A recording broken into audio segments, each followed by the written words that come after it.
नमस्कार दोस्तों, मैं हूं आपके साथ हर्ष भारद्वाज। दिल्ली के राजेंद्र नगर में 3 यूपीएससी छात्रों की मौत पर आम आदमी पार्टी राजनीतिक रोटियां सेक रही थी, लेकिन आम आदमी पार्टी और दिल्ली के मुख्यमंत्री से मेयर तक को दिल्ली हाईकोर्ट ने ऐसा सबक सिखाया कि आगे से वो राजनीतिक रोटियां सेकना भूल जाएंगे, क्योंकि हाईकोर्ट ने इस हादसे पर गुस्सा जाहिर करते हुए आम आदमी पार्टी को सीधा फटकार लगाना शुरू कर दिया है।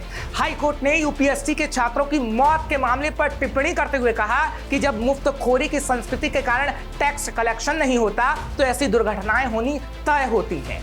कोर्ट ने केजरीवाल सरकार की मुफ्तखोरी की योजनाओं से जनता को हो रहे नुकसान पर वार किया, क्योंकि केजरीवाल ने सत्ता में आकर फ्री बिजली, पानी और तमाम योजनाओं का ऐलान कर जनता को एक तरीके से ठगने का काम किया, जिसकी वजह से टैक्स कलेक्शन में कमी आती है और विकास और कामकाज के लिए जनता जान की बाजी लगा देती है।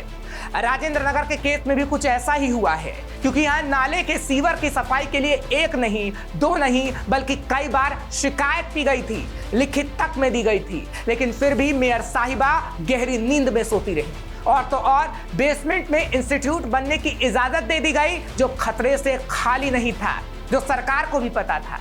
एमसीडी के अधिकारी सोते रहे, पुलिस प्रशासन भी आंख मूंद कर बैठा रहा, और जब हादसा हो गया तो शैली ओबरॉय भी एक्शन का रोना रो रही है।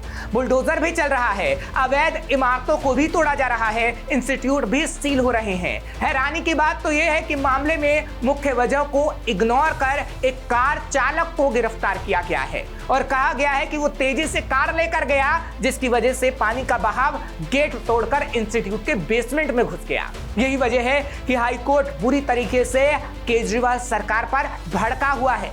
हाईकोर्ट ने टिप्पणी करते हुए कहा कि एक अजीब जांच चल रही है, जिसमें कार चलाने वाले राहगीर के खिलाफ पुलिस कार्रवाई कर रही है, लेकिन एमसीडी अधिकारियों के खिलाफ कोई कार्रवाई नहीं की जा रही। बहुमंजिला इमारतों को चलने दिया जा रहा है, लेकिन उचित जल निकासी नहीं की जा रही। आप मुफ्तखोरी की संस्कृति चाहते हैं, टैक्स कलेक्शन नहीं करना चाहते, तो ऐसा होना तय है। मुफ्त वाली संस्कृति की वजह से सरकार के पास इंफ्रास्ट्रक्चर को अपग्रेड करने का पैसा नहीं है। यानी हाईकोर्ट ने आम आदमी पार्टी सरकार को बुरी तरीके से फटकार लगाई, क्योंकि इस वक्त सिर्फ और सिर्फ आरोप प्रत्यारोप लगाकर आम आदमी पार्टी एक दूसरे पर ठीकरा फोड़ने का काम कर रही है। क्योंकि जो हादसा हुआ और 3 छात्रों की मौत हुई, उस घटना में कहीं ना कहीं दिल्ली एमसीडी जिम्मेदार है, क्योंकि जलभराव से निपटने के लिए केजरीवाल सरकार ने कोई इंतजाम नहीं किए, जिसकी वजह से सड़कों पर पानी भर गया, न नालों की सफाई हुई थी, न सीवर साफ किए गए थे। खुलासा तो यह भी हुआ कि कई बार एमसीडी को लेटर लिखा गया, शिकायत की गई, लेकिन कार्रवाई के नाम पर ठेंगा दिखा दिया गया, और सिस्टम की लापरवाही का नतीजा ये रहा कि 3 यूपीएससी छात्रों की मौत हो गई।